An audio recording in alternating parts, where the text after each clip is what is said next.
Hello, comic book friends, and welcome to an almost canceled episode of TGIW. Thank God it is Wednesday.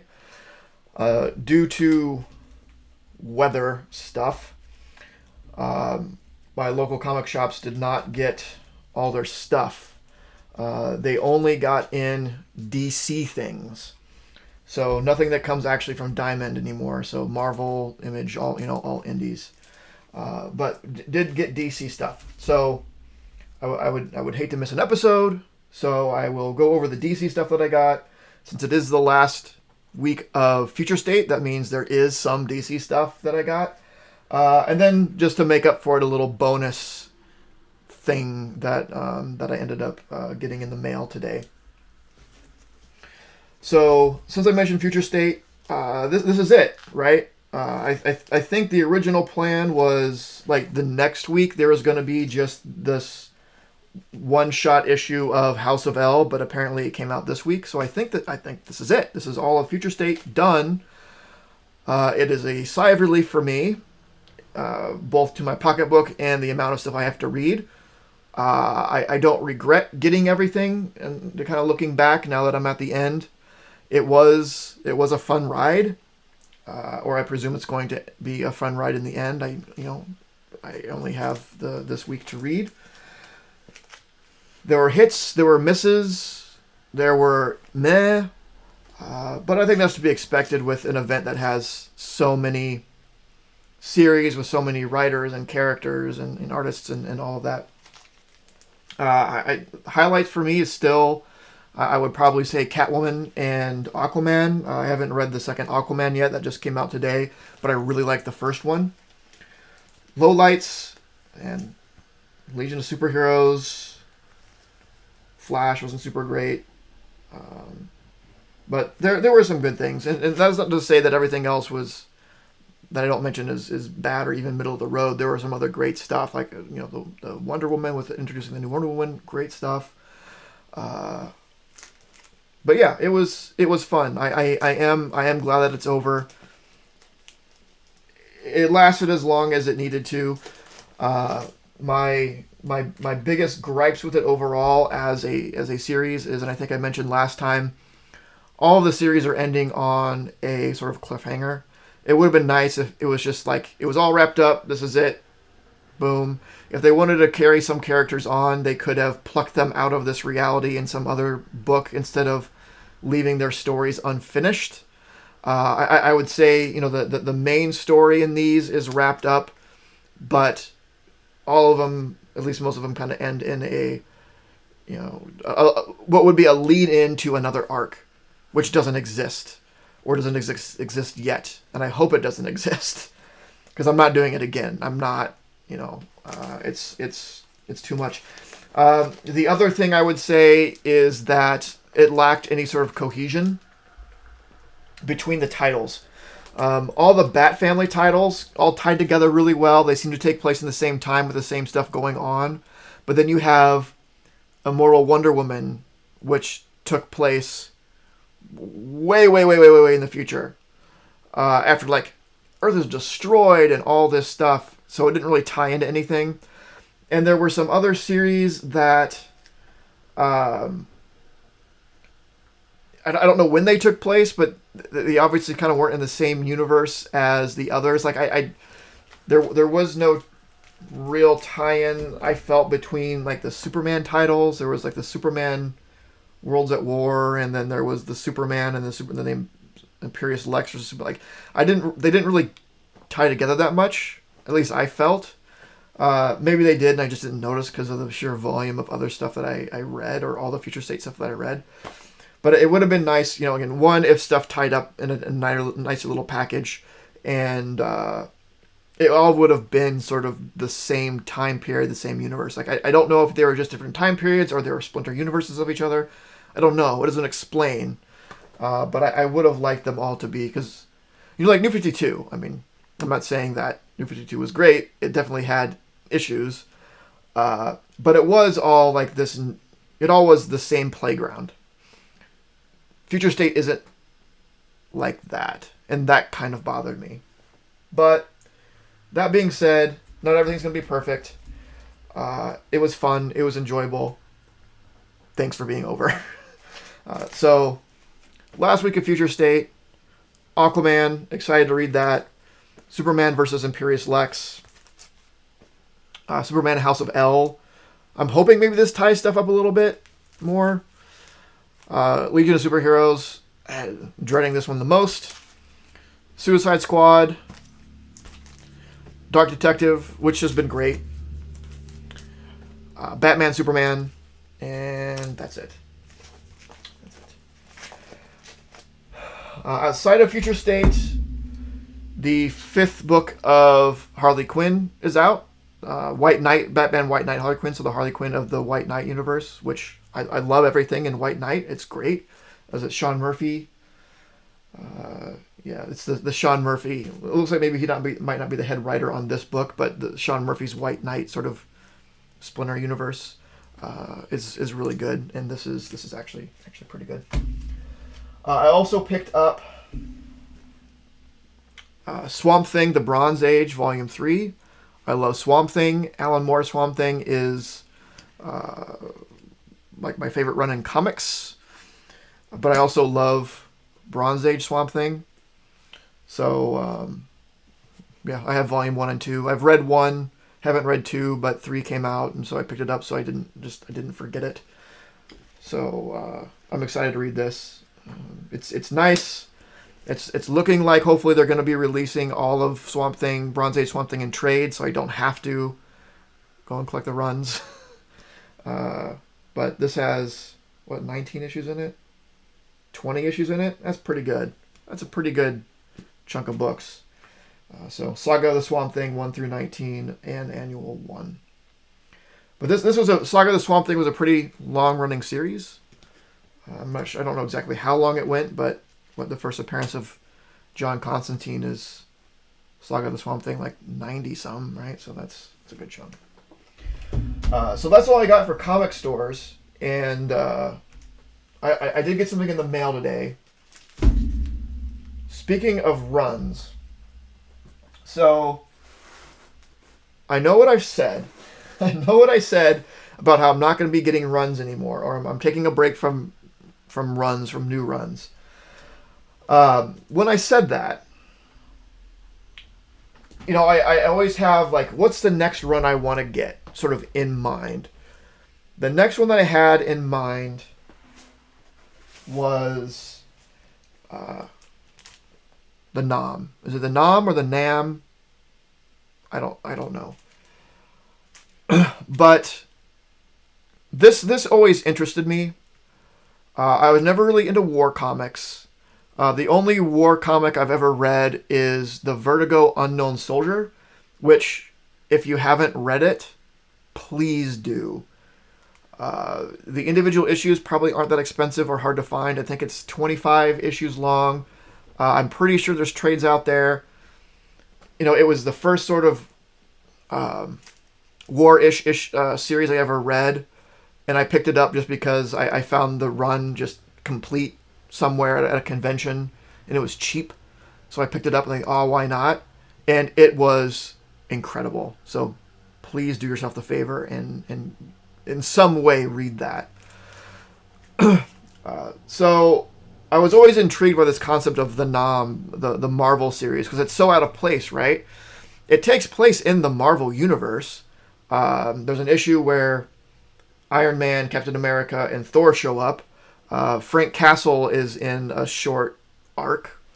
Of course, Punisher, before he was the Punisher, I presume. Back when his backstory or his origin was he was a soldier in Vietnam, which obviously they've kind of had to, as time goes on, they had to scooch that up a little bit. So it makes sense for him to be in this. But I was always really curious about it. And it's not a short run. It went on for 84 issues. That's pretty good. So I was always curious about it, and I never really had a way to jump into it. I don't think there's trades, or if there is, they're old trades, and I don't think it collects the whole series. I had done some scouting locally to see, what do my local comic shops have? Is there enough there to sort of jumpstart a run collection? But there weren't. Each comic shop maybe had 3 issues or something, and out of 84, that's not enough. So I was always curious. Well, I had the opportunity. There was someone on Instagram that had mentioned that they had finished reading it, and I had commented on it like, "Oh, this is something I've always kind of wanted to read." And he was like, "Well, I'm done with it. Uh, I might just sell it." And long story short, he ended up selling it. I ended up buying it. So I just bought the whole run. So even though I said no more to runs, I'm giving this one a pass because it's just the whole thing at once.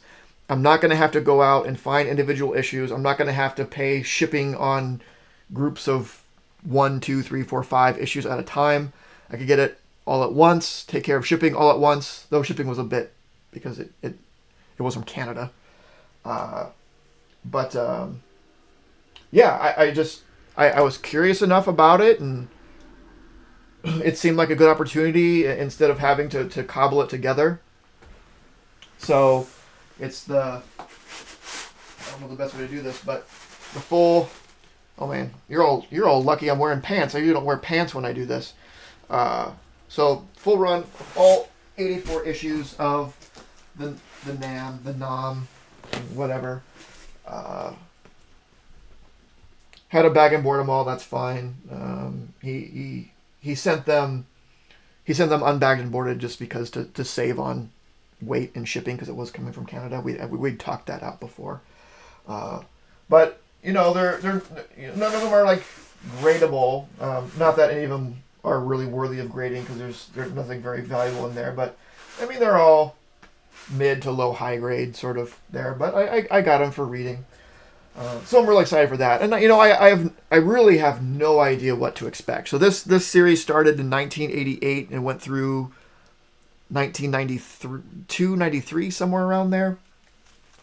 And I know that the Vietnam War was a very controversial war, and those that fought in the war kind of had a little bit of backlash from some of the anti-war people. At that time, and I don't know how long that sentiment went on. I don't think it's around anymore today. Like, oh, you were in Vietnam, you monster, or whatever. I think people have realized, like, look, it was a war. It was the government that put people into war. It wasn't the soldiers. It was like, oh yeah, let's go do this thing. Whether I'm not going to get into debating whether or not it was a worthwhile war or whatever. I'm not a military expert. I might have my own opinions off of just what I've gleaned, but I'm not going to talk about that. The point is, I don't know what that sentiment was like in 1988. I was alive during that time, but I was very young, so that I wasn't really conscious of it.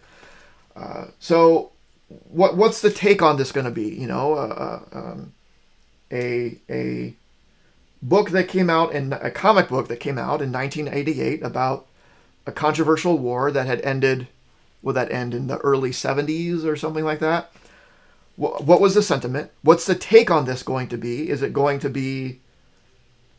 have a take? Is it going to be pro or anti-Vietnam, or is it just going to be, look, these are just events that could have happened with this group of people? Heck, I don't even know if it is centered around the same group of people the entire run, or does it jump around? I have no idea what to expect. And that's part of why I wanted this run so bad, because I don't know, and I'm really curious. There's so many questions about a Marvel book about the Vietnam War. Like, how lighthearted is it going to be? How how dark is it going to be? I could see it going either way, because on one hand it's the Vietnam War, or just war in general. On the other hand, it's a Marvel book for kids. Yay! Like, who knows? So I don't know. I'm really excited to jump into it just because I don't know what to expect. I don't think there are any characters in here that have gone on to take other roles in the Marvel Universe. For example, Nick Fury and the Howling Commandos. Like Nick Fury was originally a war comic, but out of that, Nick Fury kind of turned into something else and became part of this, like the superhero universe. Who's to say that characters from this series couldn't do that? Uh, unless they all die. Man, did I just spoil this for myself by thinking about it too much? I don't know. uh, but I think it would be cool if we saw some of these characters re-envisioned or reworked as something else in modern continuity, which I don't think has happened. And if it hasn't happened by now, it's probably not going to happen. I'm not trying to like spec or anything here. I think that would be kind of cool because they did that with Nick Fury. I think that was a cool idea. People don't think of Nick Fury as a character in a war book, but that's how he started. So anyway, yeah, I don't know when I'm going to get to this. I'm currently reading through Deathlock and my Hulk run. So, and there's other stuff that's been sitting around. I'll just have to find out like when I feel like it. But it's 84 issues. When I start a run, I like to focus on that run and do it from beginning to end. So I'll definitely have to be in the mood for it. But I don't know. If I didn't have any runs going on right now, I'd probably jump right into this right away. As of now of getting it, just because I'm so curious. I'm so curious as to the treatment that it gives. It gives us the war and the characters and the soldiers and the government and all that. It's just it's one of those books like I just never would have thought that Marvel would make a book about the Vietnam War. It's intriguing. It's intriguing. Anyway, that's it. I don't know when I'm going to be getting other stuff in. I think they're hoping that the rest of the books, the Diamond orders, come in either tomorrow, Thursday, or Friday. I know I'm excited for it. There's a lot of really good indie stuff coming out. I think the next Department of Truth comes out. There's some really hot looking #1s that come out. So I'm really excited for those. It's just unfortunate that they got delayed. Understandable, right? It's just a bummer. So I don't know. I don't know if I'm gonna do like a part 2 of this week's TGIW just to catch people up. Maybe I will. Maybe won't. Who knows? We'll find out. Depending upon when stuff gets in and whatnot. But I guess stay tuned. But that's it. Let me know. Let me know if you had any troubles getting stuff this week because of weather and shipment delays and all that. And if you've read the nom or read part of the nom, let me know what you think. Please don't give anything away because I am really excited to read it for the first time. But if you've read it and you've liked it or didn't like it or whatever, let me know what your thoughts are on it because I'm definitely intrigued. So. Other than that, like, comment, subscribe, ring the notification bell, all the fun stuff, and most importantly, don't forget to make yours Titan. This video was brought to you by Titan Comic Pressing. Follow us on Facebook and Instagram at Titan Comic Pressing LLC.